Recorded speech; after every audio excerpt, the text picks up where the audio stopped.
Welcome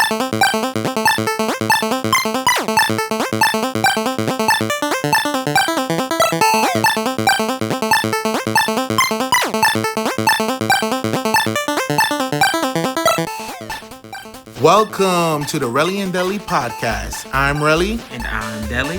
And this week we're covering The Conjuring Last Rites, the final film in this horror franchise. Yeah, absolutely. So, as you mentioned, this is the fourth Conjuring film and the ninth film in the Conjuring universe. This film was directed by Michael Chavez, who also directed The Curse of La Llorona, The Nun Part 2, and The Last Conjuring, The Conjuring, The Devil Made Me Do It. It was written by, it actually had 3 writers, which I thought that was interesting. Maybe that's the norm, I don't know, but I thought it was interesting. So the first writer is David Leslie Johnson McGoldrick. Ooh. Richard Nying, and then Ian Goldberg. All 3 of these writers wrote or worked together previously on the last Conjuring movie. Richard and Ian worked together on The Autopsy of Jane Doe. So that was a very good movie. That was a really good movie. So I thought that was important to mention that. So they all worked together like that for this movie. And overall, I thought this movie was really good. I thought it was very successful in what it was trying to portray, the message it was trying to get across. I thought that was really good. It did feel like a good fitting into this Conjuring saga or Conjuring series. I thought a lot of the scares were effective. Overall, I really loved the movie. I thought it was really good. It was much better than the last one, so we do love that. I mean, the last one I need to revisit, but that's a whole other story for another day. So, you know. Yeah, I think I did really enjoy this film.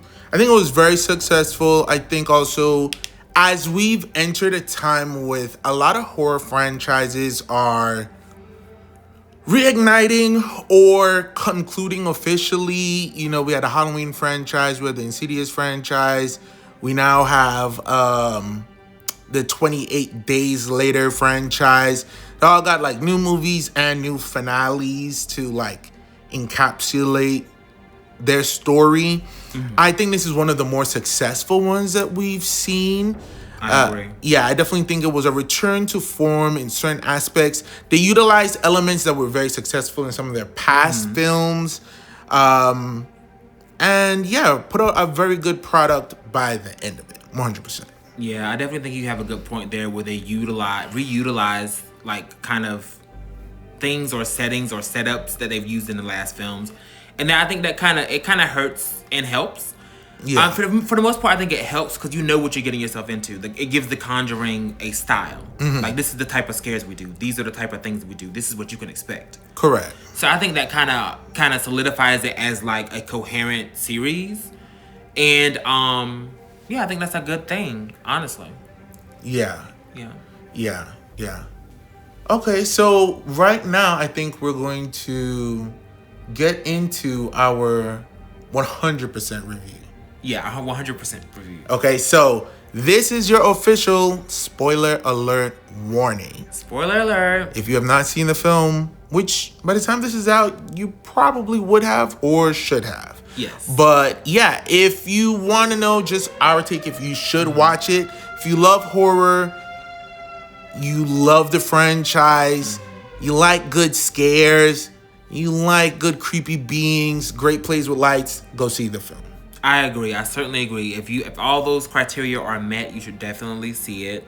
And I think it's worth saying too that this is like the 4th entry in this series and the 9th in the Conjuring universe, and it's very solid. Yes. Like, it's a very solid thing. Like, you think about some of these franchises when you're on your 4th or 5th movie, and it gets a little shaky. Right. It gets a little shaky, especially back in the day. Those OGs. Sticking the landing is a very difficult thing to do.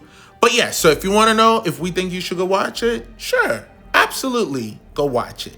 Mm-hmm. Now, if you want to know our exact take on things, we're going to talk about scenes, We're going to talk about the cast. We're going to talk about some dialogue. We're going to talk about scares and get into some real details. Okay? So also, we did want to make sure we go ahead and give a trigger warning right now. Exactly. There are some themes of difficult pregnancies and child loss, as well as self-harm. So, this is your official warning, and now we're going to get into it. Do you want to start? Or do you want me to go? You can start. Okay. So, first and foremost, I want to start with the casting of the film. So, we have 4 main criterion that we use in order to kind of review this, give each of those category numbers. At the end, we'll tell you what our numbers and our rating is for the film. We actually have not discussed what our ratings are with each other, so we're going to be finding this out. You're going to be hearing it here first. For the very first time. We're doing it here. So let's start off with dialogue and characters. I think the casting was exceptional. The film starts off with a bit of a flashback before the series technically even starts. We have some younger versions of Vera Farmiga's character Lorraine Warren and Patrick Wilson's character Ed Warren. Casting was incredible. The casting was really good, and they were styled so well. Yeah. It was a millisecond before I realized, like, oh, we're in the past. This isn't Vera and Patrick. These are other actors that are perfectly cast. The younger versions of them. They looked really good. To a point where I was like, is this CGI? Especially I thought Patrick's younger version, 100%. Yeah. I was like, the same thing. This looks like him thoroughly. Yeah. Patrick Wilson and Vera Farmiga, no new, I guess, no ingenues when it comes to horror, especially a Scream King and a Scream Queen to their own regards. They came to act. They did. Now, Miss Vera is gonna cry. She's gonna scream. She's really gonna give it all. And it was very intense. It was really intense. From start to finish. I agree. And I think honestly, and I've always thought this about the Conjuring franchise, that Vera Farmiga is really like the gravity on it. Yes. Because she's experiencing all the real scary stuff all the time. And then when it gets really big, that's when everybody else kind of gets pulled in. Absolutely. But on the surface level, she's the only one that's like experiencing it like 24/7. And there's just something about her that is just, I don't know what it's called, but when she gets scared, it makes me scared. Yeah. It's kind of like when she gets scared, it's scary. Like, she's scary. Yes. The only other time I've ever seen it like in movies is probably Lee Remick, for the throwback, for y'all who know. She's the mom in the original Omen. She had the same feeling to me where she is scared and she looks scary. It scares me too. Yeah. So yeah, I'm scared of what's going to happen to them. I'm scared of what they're seeing. I'm scared of them. All of those things. All those things are happening. Yeah. It was really excellent. So this story takes place. It starts off with their first encounter with a demon, the one that essentially made them run and flee from that case, and they actually never return. And circumstances would have it that they would re-encounter this spirit after it torments this family for months in this house. And their first encounter, it's a demonic spirit within this mirror that when she touches it, the mirror breaks, and she immediately has this psychic flash and pains with her baby. They are rushing, driving in the rain, go to the hospital. And actually, if you've recently watched Dexter Original Sin, the birth of Dexter that was portrayed in that, it was very akin to that, where it was just like the singular room. It felt very cold. It felt very hollow with her in there. And of course, she's screaming. Yeah. They kicked Ed out of the room. Right. And then while she's on the hospital bed trying to deliver, there's this spirit that is like in the ceiling, peeking down. The demon. And they do an exceptional job playing with light. It really reminds me of some of the things that Halloween started. Yeah. With Ooh, like how throwback, they used to make throwback. him fade out of the shadows. They ramped it up. They amped it up. I think they did it expertly in The Nun. The use of the eyes. Yeah, I do agree. Yeah. And that hollow glow. And yeah, it was very great to see. But through a touching moment of love, Yeah. their daughter survived. Yeah. I thought that was really nice that they were able to I guess resurrect her, you know. Essentially. It's like it gave a lot of it was a moment of hope and faith. I think I really enjoyed that. And the demon on the ceiling, which I had mixed feelings about that. Oh. Yeah. What are your thoughts? So, I mean, the scene I feel like was effective. The demon did throw me for a loop because the design is good. I feel like it's good to decent. But it felt very CG, you know? I can see that. Yeah, to me, it felt very CG. And that's something we'll get into a little bit later. But yeah, that was and that was one of the first, scary things that I saw. So I was like, uh-oh. What's this gonna be like? Right. But I think it was effective, and the scene was really effective. The lights went out, and it was really good. And then the sadness and the uncertainty around the baby, because if you've seen the other movies, you know that they do have a daughter, but you don't know exactly how this is gonna pan out. Yeah, right. You don't know. Yeah. So definitely think that was great. So now in modern day, we see Ed and Lorraine are essentially retired due to Ed's, heart condition and poor health. Their daughter is now grown. Judy Warren is now grown. And on the other side, so the story's kind of split between them and their own life and them coming to terms with retiring as paranormal investigators. They're teaching classes, but they're kind of ridiculed, mocked as Ghostbusters and stuff like that. Yeah. And then Judy and her trying to gain her independence, struggling with seeing spirits as well. Right. And then this other family that through the decades have now come into contact with this mirror that possesses the demonic spirit that almost killed Judy in the womb. Exactly, that attacked them all those years ago. Yeah. I definitely think it's worth mentioning that where they are in their career, they kind of on a downswing. And it is the 80s, so, the 80s is more conservative. So I thought that was a really interesting, thing to kind of put in place. And it kind of set the tone of, exactly where they are. Yeah. Whereas in the previous movies, when they were, in the 60s or 70s, the class was full. People were engaged. Right. People wanted to know what was going on. Right. But here in the 80s, everybody's a little older. And, the class is nearly empty. And the people who are there are cracking jokes. Yeah. Much to Ed's chagrin. But Lorraine takes it, she takes it nicely, I think. And she's not so tore up about it. But I think that is a bit of a conflict for Ed's character, is fighting with his mortality. He's getting older. Right. He has health issues. And he kind of doesn't want to, give this up. They are in semi or full retirement due to his health. And I think that maybe I don't think he feels any guilt about that, but he doesn't want to get older. I think that's a thing. Correct. Yeah. And then you have Judy. So Judy is juggling with the spirits. We see the flashback to her being a kid, being tormented by seeing the different spirits. Her troubles with Annabelle. That we had that one movie. Annabelle Comes Home. Yeah. She's really involved with Annabelle. That was kind of crazy. That almost was like a genre flip on its head in comparison. It was a much brighter film compared to the first Conjuring and this one. But yeah, so we see her with her struggles. And then she's dating this new young man, Tony. Now, let me tell you this. What are you going to tell me? I think you're going to say the same thing I was going to say. I'm going to cut to it because we already told you this is a spoiler. Tony essentially is in love with Judy, almost dies. He's an ex-cop.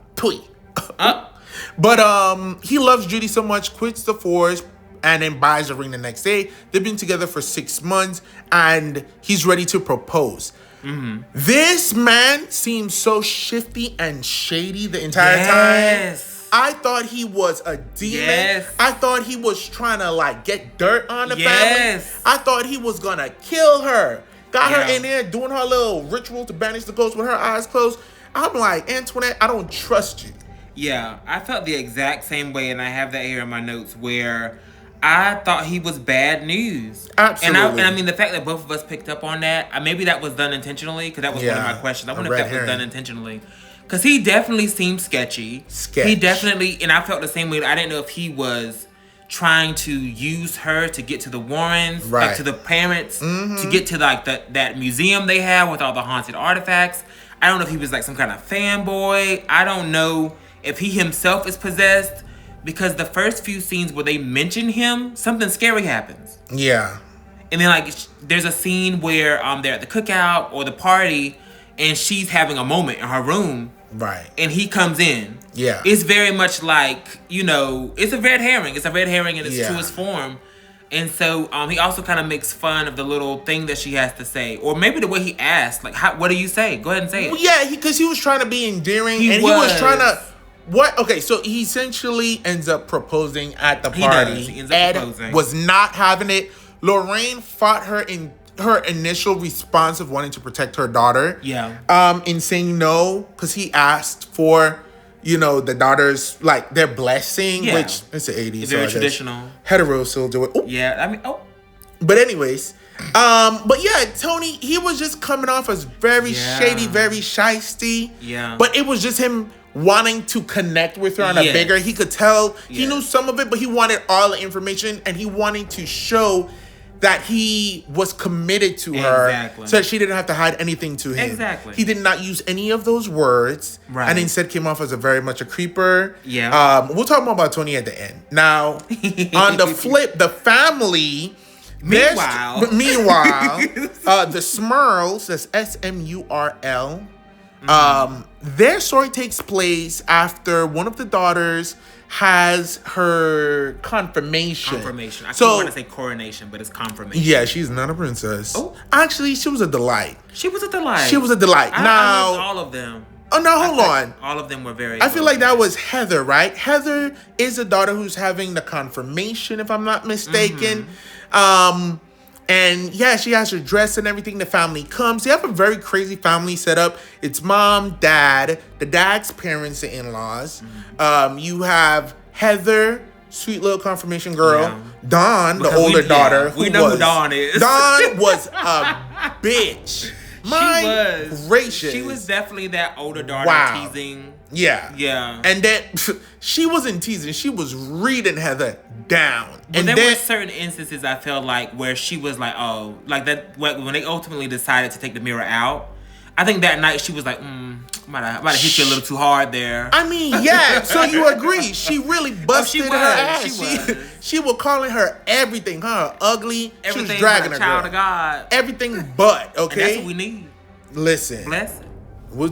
Child. And then they got two little twin sisters. Aww. So the grandparents buy this broken glass mirror at a swap meet. Right. Bring that funky mirror up into the house at the coronation. Confirmation. You did that to me. And she does not like the mirror. It's like three little baby cherubs on top with a cracked glass. The same crack for when Lorraine touched it.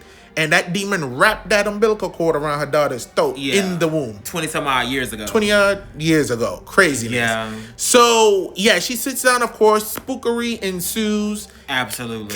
Candles get blown out automatically.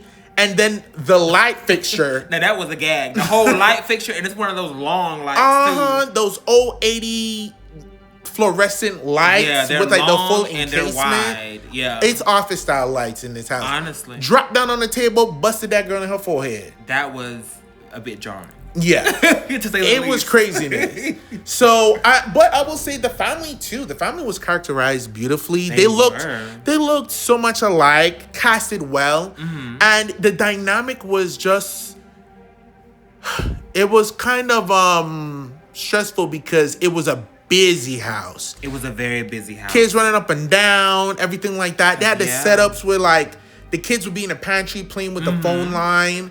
So they got to see a play with that where the kids are in the house running around, the mom is on the phone again. and the phone cord is getting pulled into the pantry. Yeah. She's yelling, of course, for the girls to stop. And we know Yeah. it's not the girls. The girls then run upstairs. Yeah. The mom, I don't know why she was edging towards the pantry to get the phone. I don't know if it was more so she just needs to know. Yeah. I don't know. I don't know. It was very much that. Did you clock that pantry immediately when you see the girls at the beginning playing in the pantry? Absolutely. Yeah. I could foreshadow. You know what's a setup. Oh, we're setting up for this, right? Yeah. She went downstairs in the basement, spookery. Yeah. They did that beautiful thing where you can see the silhouette of this Axeman ghost. Yeah. And it's just getting more and more pronounced. And then when she flips the light on, it was like the picture of the clown. Yeah. Those type of elements. We're gonna kind of jump around and not just focus on cast. I don't think that was a clown. I think that was a I mean, he might have been like a movie guy. That was a clown on the wall. No, it was just like a cowboy. We'll have to go unpack that later. We'll put it in the comments. The picture, yes, of a face on the wall. I thought it was a clown. Not a clown. But I seen so many traumatic things. But at the end of that night, I couldn't tell. You can't see which way is up. But jumping around, like we're gonna touch on all different things. So I don't want to just make it seem like I'm just talking about the characters. But yeah, so we have to set the scene. So that was very scary. I think overall the story suffered slightly because it was split in two.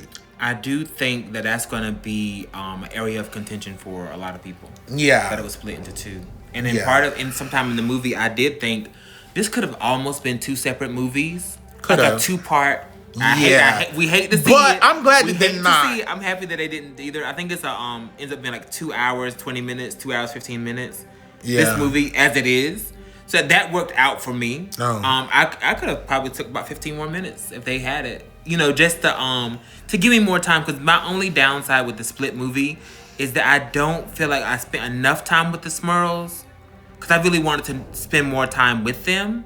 Really? Because it was always like, you see something a little crazy, you go to the Warrens, and then you come back, something crazy don't happen while you were gone. Correct. I understand what you're saying. With the Yeah. Smurls. We saw some of the Hunting of the Some of the Smurls stuff. on there. You know, baby dolls lifting up and spinning around in the air. Yeah. I could say we could have seen more before they got there to really drive home. Because in real life, and again, when you have these horror films based off of true events, sometimes the more you know about the circumstances can affect what you think about the movie.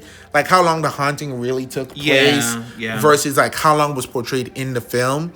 But yeah, so the girls, after reading each other for filth, decide to...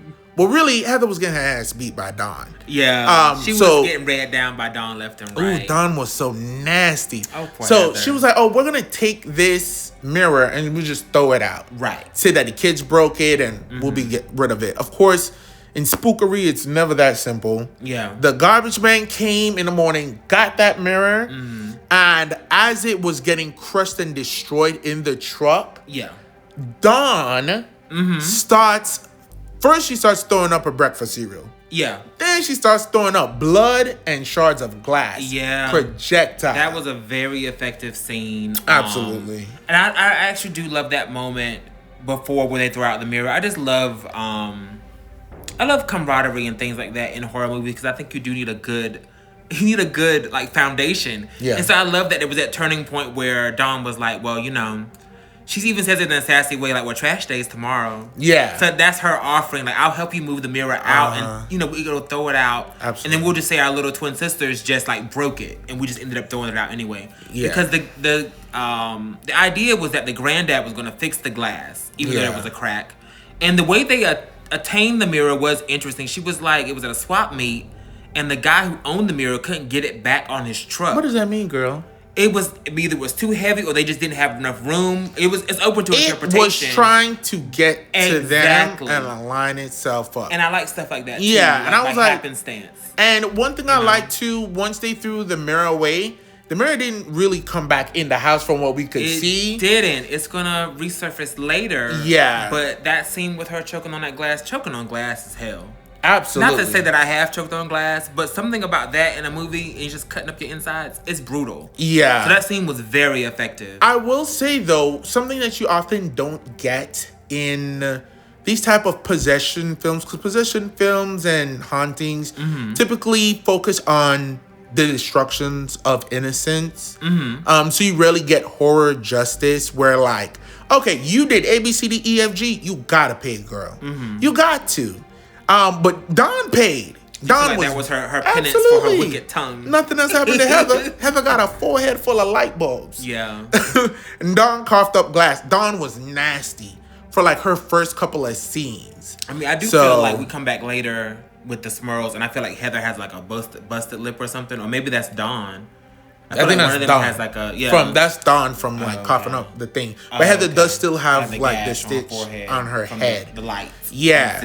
The amount of stuff that went on with these kids, the little twins are like, I saw a ghost. Nobody believes me. And they're just trying to like sit up for dinner. They're like, I believe you. I believe you. Yeah. I'll listen to you as soon as we finish eat. So nobody listened to her. Nobody did. Very realistic. Yeah. Very much so. It's so busy. Yeah. It's such a big family. It's 8 of them. With the grandpa, the grandma, the mom, the dad, and they have the 4 daughters. So it's a big to do. Yeah, absolutely. I think one of the biggest strengths of the film was the sound design. The music was amazing. Yeah. The suspense that was built through just the sounds of the rain. Like, it rained on the first night at the beginning of the film when they first dealt with it, and then when they tried to get rid of the mirror at the end, the thunder was gearing up to come again. So that was pretty great. The music, of course, was suspenseful. So all in all, I give that a pretty high rating just because I don't think there was anything that felt like out of place. Unlike another horror film that we watched, I felt was tonally just disruptive. Maybe we'll do a review on it. We're going to do a review on it when the second part comes out. 28 days. Oh, yeah. 28 years. Oof. Yeah, if y'all can see his face now, he's not pleased. Child, that was a choice. I agree. The sound design was really good. And I think that's something you can always count on in a Conjuring movie. It's going to have that. Their music, the music they use is very like reminiscent of like an older horror movie to me. Like the movie, it feels like that old like big it's coming like through a funnel phone. Exactly. And it's like bigger than life. Like some moments of the songs or music or score is like bigger than life, and it's like bam bam bam. It's just huge. You know what's the only other thing I feel like has been on that level of the newer things? The Evil Dead. Like the Evil Dead opening that sequence last Evil part Dead 2 was very much on that dock. Wow. Yeah, and it was just huge. Just a big crescendo, and it's just like, oh my god, everything's after me. Absolutely. So that was very good. That was amazing. The cinematography I gave high too because like, okay, it's CGI. There was some CGI blood. Yeah. And while I understand I feel like there were other films that used like crazy blood effects, like Doctor Sleep or the last Evil Dead film with that blood elevator. That was like, this is practical. We're being covered in real blood. Right. And we talked about like how digital effects affects the quality of horror films specifically. There's something terrifying in practical makeup, practical effects, real fake blood being thrown around and splashed around that you just don't get the gravity from you lose CGI. some of that with CG. Yeah. Just like there's no stakes. Yeah, it's very much akin to how AI really can't do hands well. Or something just uncanny. You can just tell it's like CG and it's not. Yeah, you can do CG well. I do feel like you can do it well, but a lot of times when they do it for like these huge blood effects or these creature effects or entity effects, it's never as good because you can tell that it's CG. Absolutely. Yeah, that's something that stood out to me too as far as CG. There was a couple of instances, but I do want to circle back to the sound design. It's just one little tidbit at the cookout or the birthday party. I love little things like this, but there was a song playing at the cookout as the boyfriend is kind of like perusing and surveying the people, trying to see if he can fit in and get in good with someone. There's a song called "Things Can Only Get Better" by Howard Jones, and there's a specific line that you always hear whenever this song is playing. and it's do you feel scared? I do. It was just perfect. It's a little nuance, a little nod. Yeah. But it's one of my favorite songs from the 80s, but I very rarely listen to it. But it's very identifiable, and it was like, oh, I just love that. It's just a little something.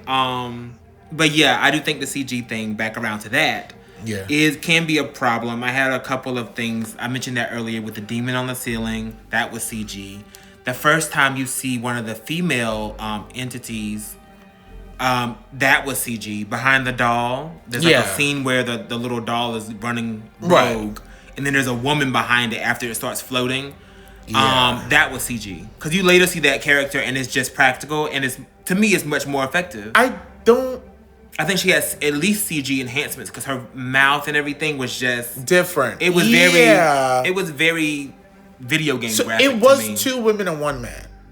Yes, because it was 2 women and 1 man. Yeah. So just to make sure, because I wasn't the one with the axe in the basement who got in the head. I believe that the one that we saw was the mother. Right. Because there was with the 3 ghosts, which I guess we'll get into this. Yeah. The 3 ghosts, there is a man who's married to a woman, and then that woman's mother also lives with them. Right. So very I think similar that was to the what's mother going with on the now. doll. Yeah. And downstairs was the daughter. Okay, yeah. So. Yeah. I mean, I thought it was fine. I mean, the blood took the most away for me personally, but I think overall it was pretty good, especially when, we're trying to pop them in and out, doing the things like Annabelle showed up, which, again, that affected the story because the demon was using Annabelle to torture Judy mentally. Yeah. But they never addressed that really. She really thought Annabelle was coming for her. But yeah, there was a lot of intense moments. This was also the movie of Great Falls. Everybody got their ass thrown down a flight of stairs. That is true. There were a lot of big falls. Through the ceiling. Or through the ceiling. Pretty iconic. The mother-in-law even got thrown down the stairs off camera. We didn't even see that part. We didn't even see that part. The Smurl family mother-in-law ended up getting thrown down the stairs, and she was getting carted out. Yeah. In the interim. Yeah. One of the things too that I think was, I knew it was gonna happen because so the family reaches out after they have this stuff. They go to the news. They say this house is haunted. Exactly. They go to the church. The church was like, "Girl, we don't care." And this is the Smurl family. The Smurl family. Yeah. They're like, I'm gonna call Ed, Lorraine, and Judy by name. Tony is Antoinette. The family is the other family. It's the Smurls. Just so everybody's up close. Even though we page. Close to the end of this video. Yeah. Audio. Audio. But yeah, so the pastor, who's a good friend of theirs, who was at Ed's birthday party, reaches out and was like, "Hey, this family needs some help." Ed, of course, is just like, "Yeah." Lorraine was like, "Absolutely not. Right. We're not doing this." So he's like, "No problem." When things get super crazy, father decides to go himself. He's been tracking them on the news because they reached out to the media because they didn't know what to do. As most people wouldn't know what to do. Yeah, Father Gordon. Yes. And he went in the house, thought he had the juice, started throwing that holy water around. Them floors started sizzling. They did start sizzling. He ran upstairs. He said, "Girl, get your family out of here. I'll be back. Hold on." Right. Now, he goes to, I don't know if he was at the church, but he was at the office itself. The local deacon? Maybe the local priest or local Duke, bishop? Yeah, I don't know the hierarchy. One of the terms. Yeah.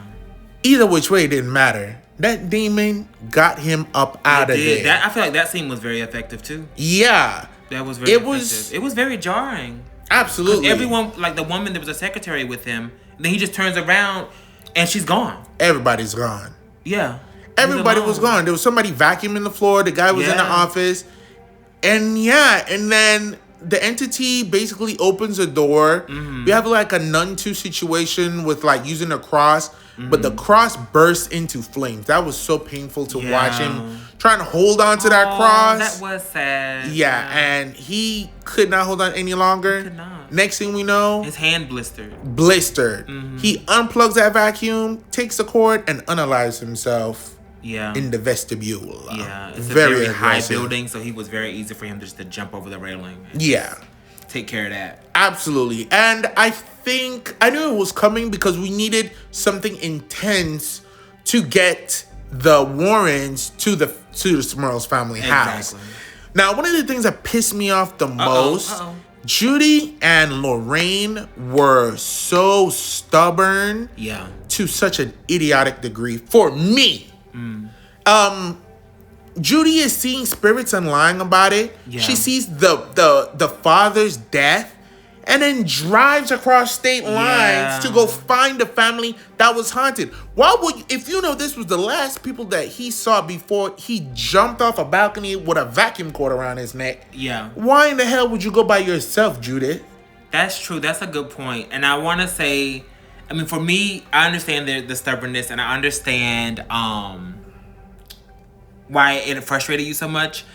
I mean, I think it's just, I don't know if it's just that young adult thing where you just like, you just want to do what you want to do. You feel like you're right, and you don't want to do what your parents are telling you to do. In this case, I don't think that's the right thing to do at all. No. Because the whole thing is that Lorraine has been telling her daughter, Judy, like, you need to suppress this. You need to block this out. You have the gift like I have, but you need to block this out. It's not worth you getting involved with this.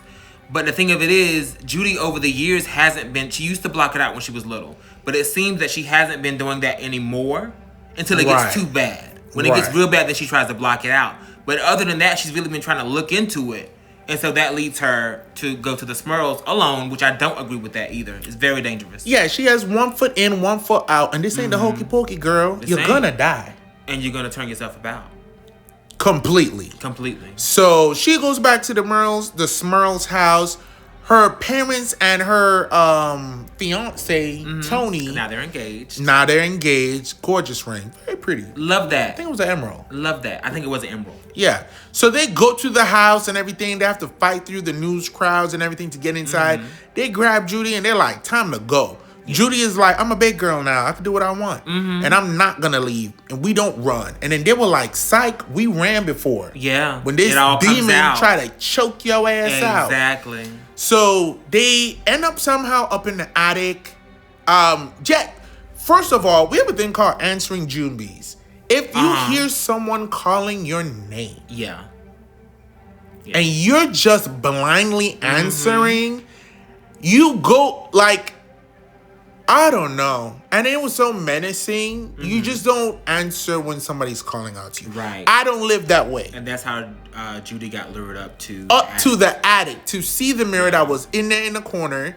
She managed to get away. Had a little visual scare from Is that when Annabelle came? Annabelle.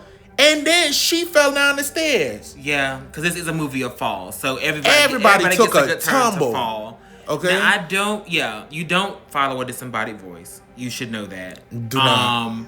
And she did go up there and she touched the mirror, which is gonna come into play in a bit. And then the Annabelle thing of it all, I did not think that was effective. No. That when she got really big. When she was popping and dislocating and growing, that was effective to me. Right. But to see her in her full form, that was terrible. I mean, when she was kind of coming through the shadows, it was kind of, I got it, but it was terrible. Because it was unnecessary. Of her, and it was just like, it was just, again, video game. Yeah. So I did not like that. But I feel like there was something there and there was promise until there wasn't. For me. Yeah. And then she falls down the stairs. They tell the story about how they first ran. They make a plan to get the mirror up out of there. Hijinks ensue. Won't get into the whole details, but the mirror says, not on your damn life. Yeah. Papa Smurl loses his mind and his bearings. Yeah. Just because a haunted mirror starts showing you reflections of ghosts. He wasn't ready for that. And he hadn't really experienced too much except for that levitating. Which kind of was a sexual assault. It actually was. I looked at the real story. It was exactly that. It was supposed to be a succubi. He was sexually assaulted. I don't know how much of this we could say on YouTube, but we don't got too many followers yet to get demonetized. We're not making money. But yeah, it was very aggressive. The real guy said he was. I thought that was crazy. Yeah. So they showed it in a way that wasn't It wasn't overtly. I didn't actually get that from the scene. Right. Until after I heard about the actual guy who reported it. He was like, yeah, he was sexually assaulted by the entities. Trigger warning. Yeah. Yeah. So then he falls down out of the attic. The mirror falls on his leg. Oof. Judy, that was a good scene. That was a good scene. Judy is down there getting now possessed. Kicks her mama down in the basement. Because she touched the mirror. The mirror.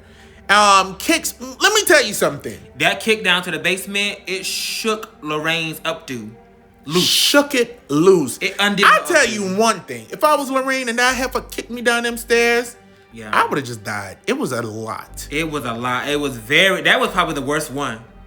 Absolutely. Well, yes. Then when they fell through the floor, but correct. But that was crazy. Then she gets chased. Now, the person who saves her is Tony. Now, where was Tony when all of this was happening? Tony was given the keys of the car to go start the car and bring the car around. Where was the car? It was 2 houses down. Mm-hmm. He walked there. Yeah. Tony tries to crank the engine, cranks it, won't. We already had a moment of him fixing cars, so he should know how to handle cars, fix a motorcycle. We know the spirits are at play. Right. He gets the car on. This fool whips the car in the most ignorant donut on a quiet Philadelphia street. I thought he was possessed. I'm like, oh my God, something's taking over the car. That was just him. In the middle of the rain and floors it. He's going 60 miles per hour, 2 doors down. The old big back winch is in the street, and he, of course, freaks out, tries to avoid hitting a ghost. Mm-hmm. Girl, what? Crashes the car. Got shook. It's raining, it's thundering. He's locked outside of the house. Mama Smurl, she deserves every single dollar. Oh, yeah. She did such a phenomenal job. Rebecca Calder, who played Janet Smurl. Yeah. Excellent. You did a great job. You really sold it. She was the heart of this family, trying to do her best. Yeah. And do a shout out to female leads, female matriarchs. Absolutely. Matriarchs. Of course they're matriarchs. It's okay. But yeah, Vera. She did such a great job. And Tony's trying to break in. Tony goes around to the back. That was a good scene to break into the basement. Frantic trying to get in. Yeah. And then they're trying to get out because they can't open the doors. Yeah. They can't open the front door, and everybody's screaming. And you know the dad's already the Smurl dad has already fell down the attic steps, and he's struggling, and it's a whole thing. It's a whole thing. Oh yeah, Judy touches her daddy's chest and gives him a heart attack. And he drops all his Smarties down the stairs. He's trying to pop them real quick. Could not. Yeah. And then so the Papa Smurl, who Janet and Jack, iconic. He's at the top with a crushed little ankle. Yeah. And he was like, "What's going on? What's going on, Judy?" And when he looks and sees Judy's the demon, he was like, "Ooh." And he just looked away and did not look at that heifer, and that heifer did not look at him. Because he already looked at enough. He looked at the mirror, and that's how he ended up in his predicament anyway. He minded his business. He like, she gonna do what she gotta do. She gonna do what she gotta do. And yeah, the demon was trying to get Judy to also unalive herself. And they go up there, save her with a pocket knife. Won't get into the whole details because I don't want to ruin that in the movie, but it was intense. I mean, this is the spoiler side. But it was very chaotic. Let's leave them with something. We'll leave y'all with something, but it was very chaotic, and I love the chaos of that. Yeah. Yeah, and then the falling through the floor, it was wild. It was a lot. That was good. That was very effective. Yeah, Vera was screaming. Listen, if nothing else, the pain. Everything is worth it just to see her act the house down. She's one of my favorite scream queens. Good. She's excellent. It was so good. The only thing I hate is some of the dialogue. I won't say exactly what was said, but when you are watching the film, you're gonna kind of know what they're gonna say to like get through this. I like that. It was too cheesy. I didn't think it was cheesy. I was through the power of love, family, and faith. No. We can do anything. What you said about Father Gordon? Because he had all the faith. He had a cross. He was throwing water and shit. That's something I wanted to bring up. Because the guy behind us was talking about iconography, religious iconography, catching on fire. Yeah. We got Bibles on fire. We got holy water evaporating. We got crosses on fire. So I don't really know what that says about why he couldn't vanquish this demon. I don't know what that's about. I mean, it did take 3 of them plus Tony have plus Tony, yeah, to really rebuke and this. he was alone. And he was alone by himself. Alone. He tried. He was a sweet, poor old man. He didn't deserve this. No, not from anything I saw. Yeah, but all in all, pretty good, pretty successful. If they stop here, I think it would have been great. Other things that were great, they had like this little carousel music box that sounded kind of like the theme from the original Conjuring. Also, in the first Conjuring film, none of the characters who were in the movie died, and in this one, we actually got somebody to die. Yeah. So I think it was a good bookend to how the franchise started and how it ended. Yeah, all in all, I would give it. So, do you want to go through like our 4 categories? Do you have anything else you want to say before we get into like our categories and our breakdowns? Before we get into our categories and breakdowns, I do have a couple of things that I want to say. I do want to leave y'all with something, but you know, I definitely think this felt like an 80s movie. Everything was over the top with the flames and the effects. There was a very effective scene before the Warrens actually, I believe, before they actually get to the Smurls' house.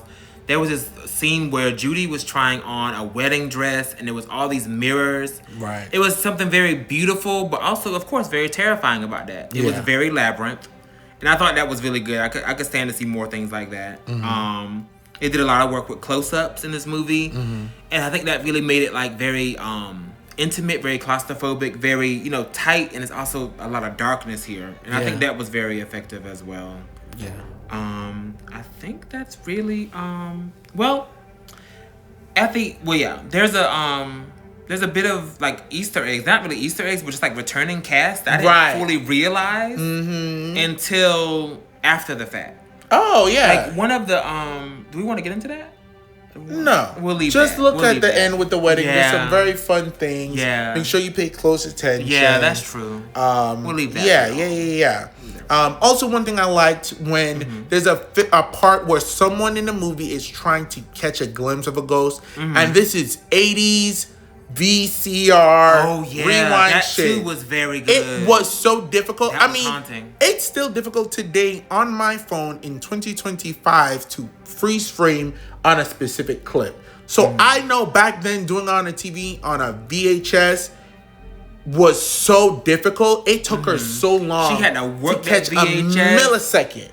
And then when she did that, I know she regretted it. Absolutely. That was haunting. Yeah. So haunting. all in all, great elements. My 4 categories. We'll do each category together. Okay. For story, I give it a 7.5. For my story, I gave it a 7. Yeah. Just because you split the focus a little too much. You already had past and the future. You could have solidified some things, and then overusing Annabelle as a fear trigger for Judy. Agree. You know, I think you guys just wanted to shoehorn Annabelle into the girls could go see Annabelle. I agree. Especially since that boy died. But that's a topic for another day. That is a topic for another day. Very crazy. Goodness. Dialogue, I give it a 7. Now is dialogue with acting? Oh shit, it is. Yeah. So for that reason, I gave it a 9. The dialogue, it was only 2 specific things that gave me like a little shake with my dialogue. And one of them was Ed saying a particular, just one line. Yeah. I thought that was weird. Just his delivery. The line itself wasn't weird, but the way he delivered it. Yeah. And then maybe there was one other line somewhere else. But overall, because it was looped with the acting, I gave it a 9. Because, you know, Vera elevated y'all. Absolutely. I might revisit, but I was not here for Judy. I know you did not like her specific spooky quote, like the things that she was saying to deal with the haunting. Her acting was very great. It looks like her breakout movie you didn't like role. Her little rhyme? No, it's not that. I don't want to spoil exactly the ending, but the ending of it, through like as it was approaching the ending, the theme and the storyline that they were running with her shunning her stuff and her gift and like you gotta embrace it, girl. Let it out, Gene. I don't care. Right. Let it out. I don't care about that. That was very tired to me. Understandable. Her acting was great. The dialogue was a dialogue. She couldn't help it. Yeah. Sound design 10. I actually gave it a 7. Oh. I know it's a bit low. I know. I after talking about it, I kind of want to raise it, but it is what it is. I already gave it a 7. Oh shit. Yeah. Cinematography, I give it a 9. I gave it a 6. Yikes. I know. So cinematography was good. I mean, they had like the darkness and stuff, but there was one scene or one shot that was amazing, but it was CG. Yeah. And I hate that. Oh, You know, well. there was a shot where they're moving from one side of the house to the other side of the house to show Right. what's going on. And if that would have been done, that wasn't so blatantly CG, they probably would have got hired for that. I understand. So they got dinged hard for We're that. grading on 2 separate curves. Yeah. But yeah, so my total before I readjusted everything, because I'll take a look at dialogue again, but ultimately, I got an 8.4. Ultimately, I gave it a 7.25, which I felt like I was going to give it, like before I broke it down, I was going to give it about a 7 or 8 anyway. So I felt fine with this. I was thinking a 7.8, but then when I really broke it down in those 4 elements, the 8.4 feels right to me. Because I had a very good time, and I think it was one of the most successful finale films in the horror genre that we've gotten in the past 5 years. I will not call any names and call out any of the girls. For that video and that audio, y'all are going to have to subscribe to our Patreon. We don't have one yet. But you want to hear me talking some real shit? For sure. You just might. But some of them just fell short. One of them, it's hard to close out. I don't see why. But it apparently is. And that's what I'm assuming from what I've seen. It's hard to close out, but I feel like this is definitely a strong close. Yes. And a strong finish. Now, there are a couple of things that I found in my research. Just 2 little tidbits. Okay. So the producers are on record as saying this is the end of phase 1. Yeah, because of TV shows. And people are speculating that they're gonna get the next thing will be a Judy and her husband Tony. Tony. Yeah. Type of situation. Tony also did a very great job. You may have noticed him from that was X-Men Apocalypse as Angel. That's true. Actor Ben Hardy. So yeah, I could see that. There's a TV show coming though. Oh really? Yeah, I knew about that. Yeah, they're doing a TV show. News broke today that like casting and stuff like that has already started. But yeah, so all in all, pretty solid watch. Absolutely. Definitely one of the more successful ones in the entire franchise. Especially of the Conjuring. Of the Conjuring 4, it's probably second best. I don't think anything beats number I kind of want to 1. revisit. Yeah. But I know it's definitely better to me than the last one. Right. I need to revisit 1 and 2 because I really love them. They were really good. Yeah. Yeah. I remember that feeling after watching them. I don't know if this one is just, I don't have that same feeling, but this is the 4th one. Like I said, they do have a style. Yeah. So you do get kind of accustomed to the style. Or if it's just not up there with the other ones. But I feel like it is, nevertheless, I feel like it is a great movie. Yeah. If you're in the market. Absolutely. Yeah. So, well, if you would like for us to watch and review all of the films in the Conjuring franchise, please make sure to comment under this video or audio, or send us a message and let us know. Also, make sure that you stay tuned for next week's episode on the Relly and Deli podcast. Like, comment, subscribe, and share. Check our link tree so you can find us on Instagram, Apple, Spotify, as well as YouTube. Bye.